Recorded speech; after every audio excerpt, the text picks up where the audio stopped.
Welcome to America's New Clothes. Happy Friday. We've just now retained our 201st follower. So if you've been part of spreading the word on Facebook and YouTube and Twitter, thank you. We are very grateful for people who are pointing our information in the direction of people who are still undecided voters, if there are any out there. So we're taking a detour from our usual direction here. We don't usually intersect politics and faith, but there was a very interesting letter that we wanted to talk about from Archbishop Vigano that I guess was actually written on the 25th of October, but has now been shared widely. Of course, it's addressed to President Trump. This is the first of. This is the third of two. This is the third or second. Well, is it second of two letters to Trump? Yeah, the second of two letters to Trump. The first one was written back on June 6th or June 7th. Yep. Yeah, which we can go over first. But then today's hit that kind of impresses more upon what he had talked about originally. I think there was one that he had written, or at least he addressed and mentioned Melania, or referred to a dress that she was wearing, as if to say, "Hey, I'm watching." So whatever. But yeah, but this one is the second directed towards Donald Trump. Yeah. And so what we think we'll give some background on who Vigano is as well. Yeah. So Vigano. He used to be the nuncio, right, to the which is effectively the ambassador from the Vatican, right, to the United States. He was appointed to that, I think, in 2011, and he was kind of disparaged by much of the Vatican Council in that he came out against the Pope for the handling of McCarrick in some of the pedophilia allegations that came out there. So, and for that, he wrote like a 7,000 word letter. Right. Am I getting that right, Eric? Yeah. And he also exposed fraud, money fraud inside the Vatican as well, where, millions of dollars just mysteriously appeared that they couldn't account for. And so he called it out. So that's when he was kind of excommunicated, I guess. I don't know what the proper Catholic term is. Within the Vatican. But yeah, so then he was sent by Benedict to the United States, almost as in hey, let's get you out of here because your life's in danger. Right. And so ostensibly he's in hiding, right? As of August 2018, he's in hiding, but obviously he's communicating using the written word, which he's very good at. So three of the links we put in the description are one is the June 7 letter, one is the October 25th letter, and another is a book I read back in June around the time of his first letter, which is Confessions of an Illuminati, Volume 3. This author, who was very close to the Vatican, has kind of exposed some of the degree to which it has been corrupted. And I think this is a common theme that we're kind of trying to address with this, is that so many of our institutions, whether it's the Boy Scouts or the Girl Scouts or the Catholic Church, we're witnessing an infiltration rather than an invasion.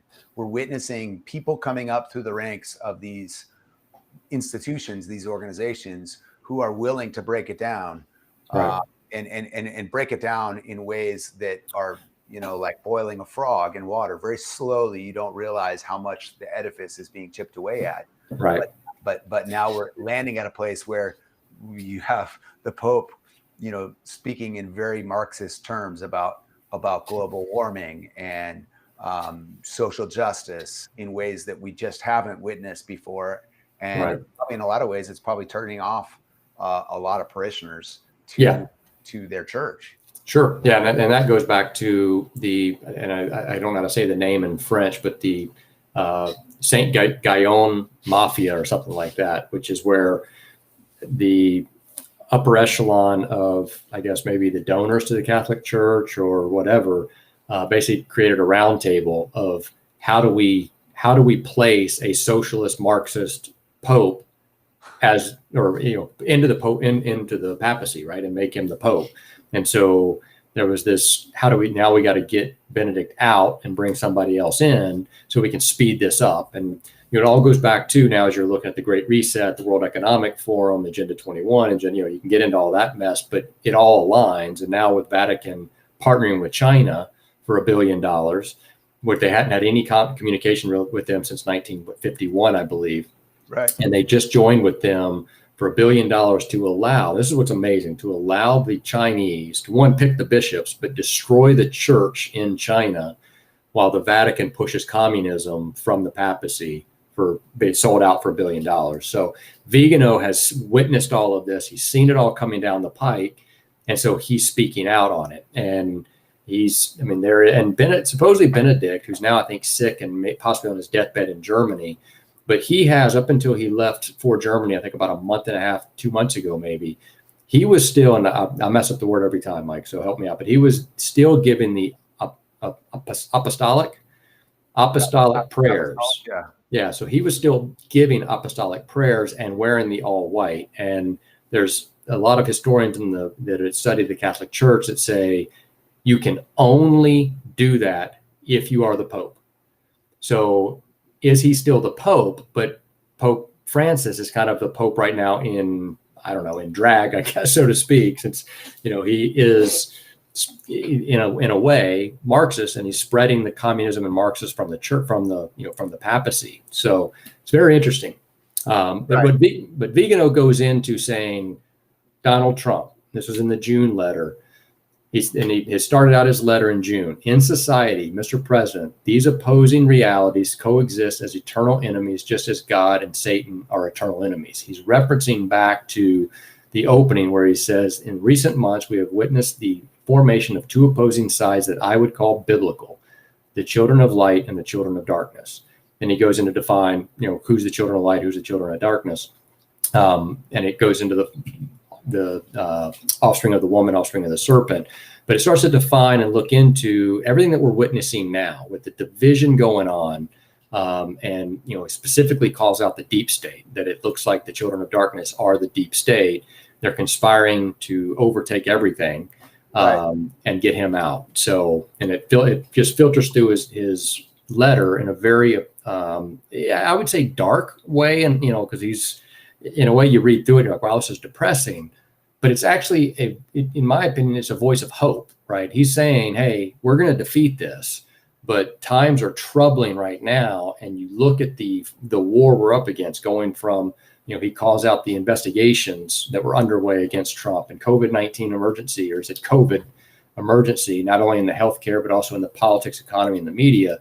And that we will probably find that in this colossal operation of social engineering, there are people who have decided the fate of humanity, arrogating to themselves the right to act against the will of citizens and their representation or their representatives in the governments of the nations. So he's basically saying these people are social engineering to pit brother against brother and prey on your fear, but in control that the other person is the bad person. Right. Well, and I guess for me, where I want to highlight somebody of faith, pointing out this, first of all, backing Trump in his efforts. It's a refreshing answer to what I see a lot of people, at least on social media. That there's a guess that 50% of the Catholic Church is going to vote for Biden. You would expect a higher percentage would vote for Trump, given his stance on life. But right. A lot of people are questioning, where do we need to be at with abortion? Or, there's a lot of Catholics who would call themselves devout, who would say that Roe v. Wade should stand, and that's fine. You can have these opinions, but I'm more speaking to the memes and whatnot that say, oh, look, Jesus was a socialist, or right. The mockery of Republicans when they'll say, they'll try to paint a picture of a hyper evangelical Republican whose kids are saying, what should we do with these asylum seekers crossing the border? And right. they make this mockery like, oh, come on, little Jimmy, that's just, that's we don't do that. Right. So I'm concerned that in many cases the church has been co-opted towards this end, and it's refreshing to see this guy. And if you think that the church or the Catholic Church is completely corrupt, well, then maybe you can appreciate that this guy is effectively, is not excommunicated, but he's Right.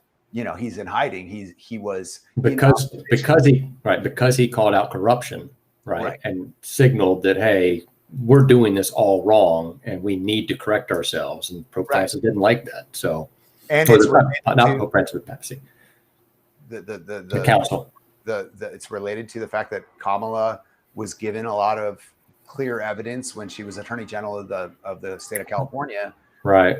Clear evidence of wrongdoing by priests with regards to pedophilia, and action was not taken.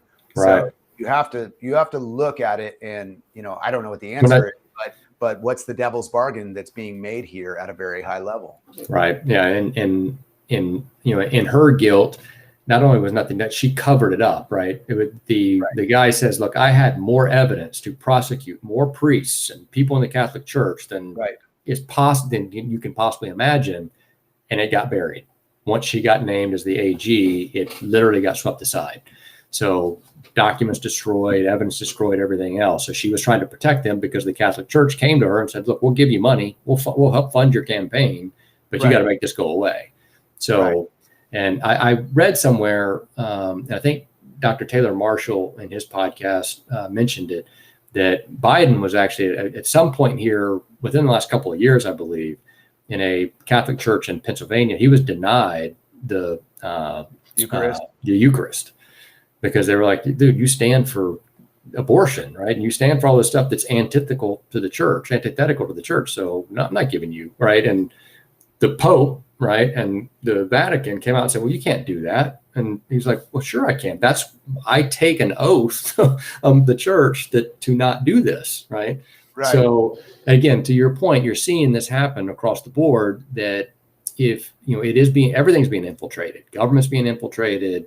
Like you said, the Boy Scouts and the Girl Scouts are being infiltrated. I mean, you're being infiltrated to the point where voices are being silenced and you're not speaking out about anything. And, as you and I were talking earlier, the church is being dissolved in a way, but it's being dissolved of their own doing, right? They're causing this because they don't really stand for anything anymore, right?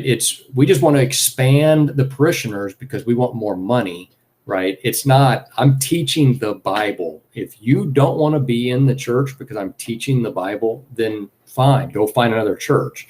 Right. And I mean, we had ministers at my church switch out. One guy's, 40 years here, everybody loved him. And he would always address the congregation on some sermons, like, some of you people are going to move in your seats a little bit and you're probably going to want to leave, but I'm going to punch you in the mouth. Right. I'm going to tell you what you don't really want to hear. Yeah. So what happened to him? Well, he was retiring after 40 something years. So, but again, he wasn't afraid to say, look, I teach the Bible here. I teach God's word. And if you don't want to hear it, fine. Right. That's up to you to decide. And so, this COVID-19 thing, I think, has taught a lot of people that the church is bigger than the church, right? The church is me, right? I'm a temple. You're a temple. If we get together and we have communion together, we gather together, then that God is there with us. Whereas the church is always trying to figure out, like, how do I expand the church? We got to build a parking lot. How do we get more money? We got to build another wing to our church. How do we get more money? And you're always begging for this, right? And so people are being drawn away from that because they're saying, you're not really teaching God's word anymore. And it's the children of light and the children of darkness. And if you are a 501c or 503c or whatever as a church, you're beholden to the government. And churches shut down during COVID-19 and they were paid to not open, right? So how does that square with God? If God's saying, look, you have to open your doors. Church doors are always supposed to be open. If you close the doors because you're getting money from the government, yes, you're staying alive, but you're sacrificing what your mission is, which is to proselytize. So I think that's where Vigano is going with all this too, is he's showing that they're still good people, but now where do they go? Right. And if the church is getting destroyed, then the church is getting destroyed. Well, you saw in Huntington Beach here, we had, a couple thousand people out on the beach, taking part in, a large, it was relatively informal. Right. And, you know, and it was right after that, right, that Newsom put the extra lockdown on specifically Orange County. It was almost like retribution.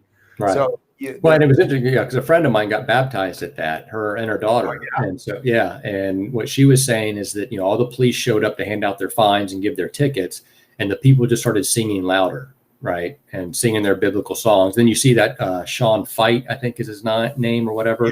Yeah. Going, I mean, he ran for Congress in Eureka. Yeah. Yeah. And he's a musician, right? Christian singer, songwriter. He goes up to Seattle during the Chaz thing and starts, doing his thing, right? Jamming out and rocking music. And you have a Luciferian who was embedded deep into Chaz, gets baptized, right? Yeah. So you're seeing this work, and then you just, was at the DC Mall. A friend of mine was at, I think I may have him on one of my podcasts because he was up there, and get his take on it.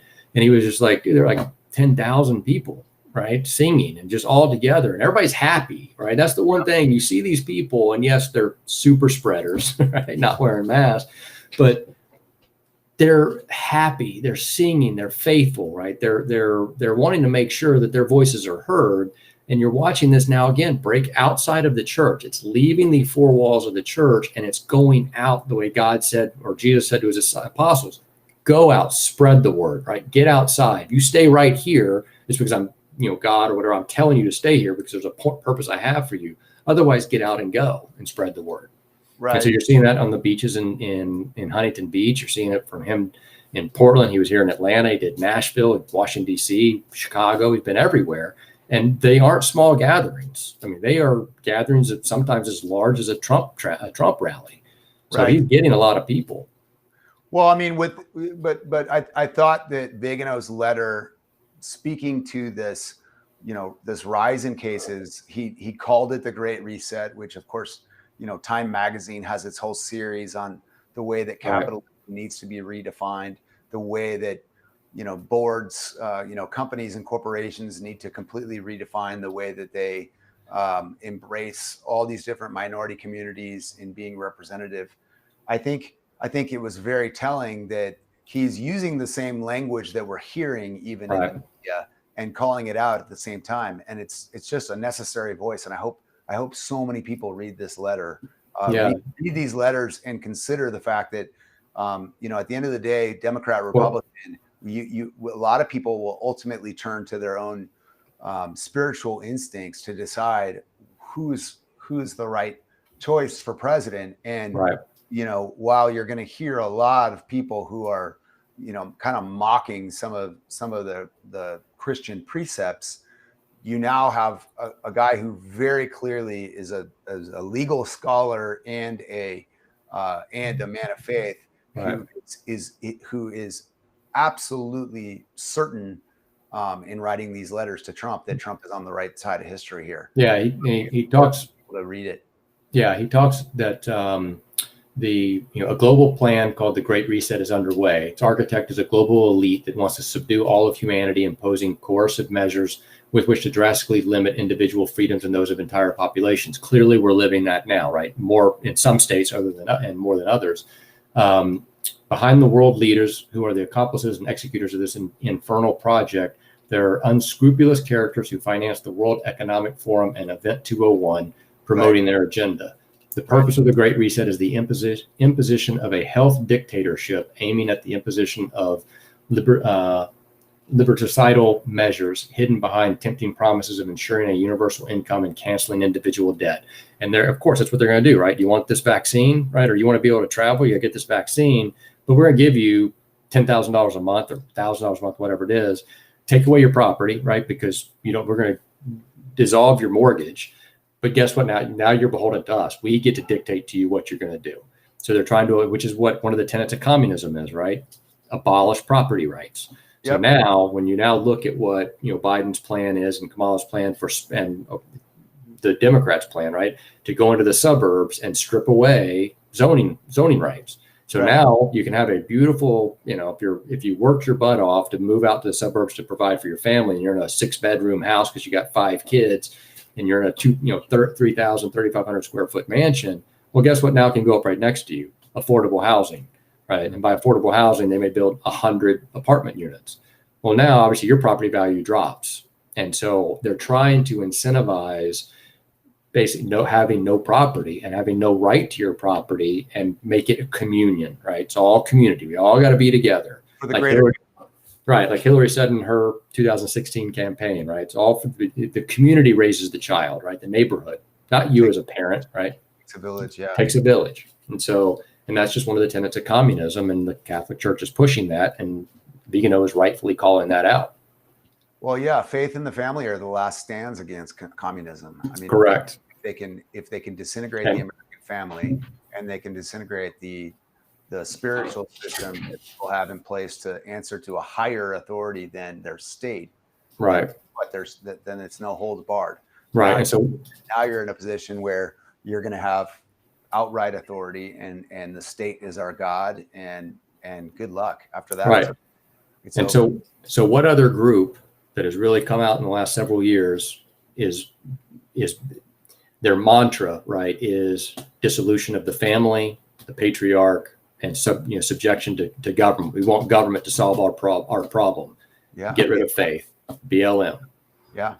And so it's a worldwide issue, right? Because those riots and protests were going on not just in America, right? All of a sudden they started. If you looked at it, they started springing up everywhere. Like, how does an organization that supposedly has an organization and was kind of just a very small fraction here in the States, all of a sudden have BLM protests in Paris, London, and Dubai, everywhere, right? It's like they popped up everywhere. Like, something else was going on, and that's what he calls out in his his thing when he talks about all these protests going on. That there's a global effort for this. Yep. This is not coincidental. It's all been in the plan, and so. What do you think is going to be the surprise over the next few days between now and the election?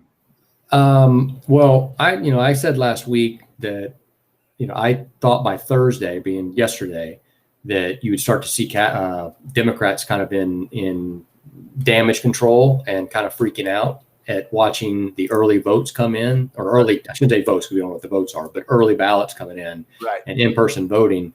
And when it's not going their way, you're going to start seeing them lash out. And if you go to Kamala's, Twitter feed today, get out and vote in person, people. Get out, get out, get out. Right. Before it was stay at home. Right. Just get your ballots in. Right. Make sure you vote early. Vote. They said vote in person, but vote early.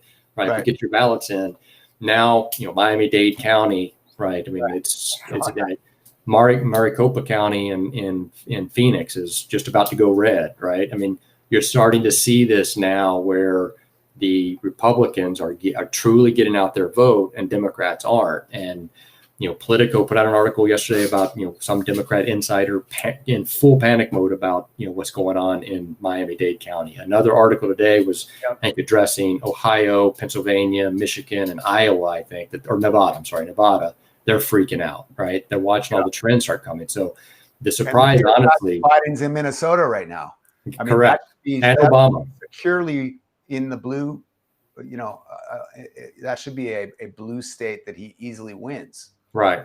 Well, why do you send Obama? If you're up by 14 points, why do you send Obama in to do anything? Right. Right. If you're winning Texas, why is Kamala in Texas? Right. I mean, it's, Trump is good in that he ends up going back to the states. Now he is in Florida today and is trending his way, at least based on where we are now. Democrats could still hold the state, obviously. But so he just loves it down there in Florida anyway. But he knows I've got to drive, because if he loses Florida, it's not impossible, but it's basically night over, right? He's going to lose if he loses Florida. So he knows he's got to get out the vote there. But he's in Wisconsin, like 2 stops today. He was in another one of the Rust Belt states, I believe. I mean, he's a campaigning machine. And his kids, and if you look at his kids' schedules, right? His kids are in Florida, his kids are in Texas, his kids are in Arizona. They're flying all over the place too.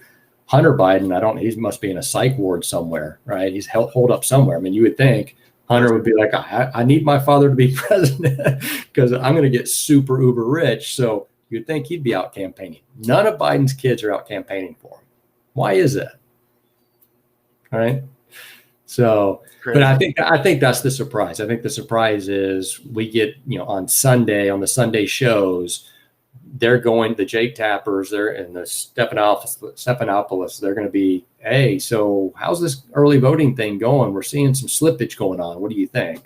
And I think that's when you're going to see the full panic mode, which, again, if you look at the Sunrise Movement, right, they just put out a video Zoom call about basically taking over and getting ready the day of elections, right, to start getting out there and mass protest and causing all this havoc, which of course it's going to be to keep people from the polls. So it'll be very interesting to see if people show up at the polls and they're intimidated, like the Black Panthers did in 2008, I think it was, right? And Eric Holder did nothing about it. So it'll be interesting to see how this plays out, because I do think they're going to, and again, why would you be promoting violence if you know you're going to win, right? The one the key thing to focus on is, I think it was either Kamala Harris or some very high ranking Democrat said that if we lose, we're going to riot, right? We're going to protest, right? We're going to send out the rioters and the Antifa people. Well, then that means you've been in control of this thing the whole time. Right. Oh, absolutely. Right. Common sense tells you you've been the ones promoting this. You've been the ones pushing this out. Otherwise, you would be telling your people, look, no matter what happens on Tuesday, please, please, please do not go out and cause violence.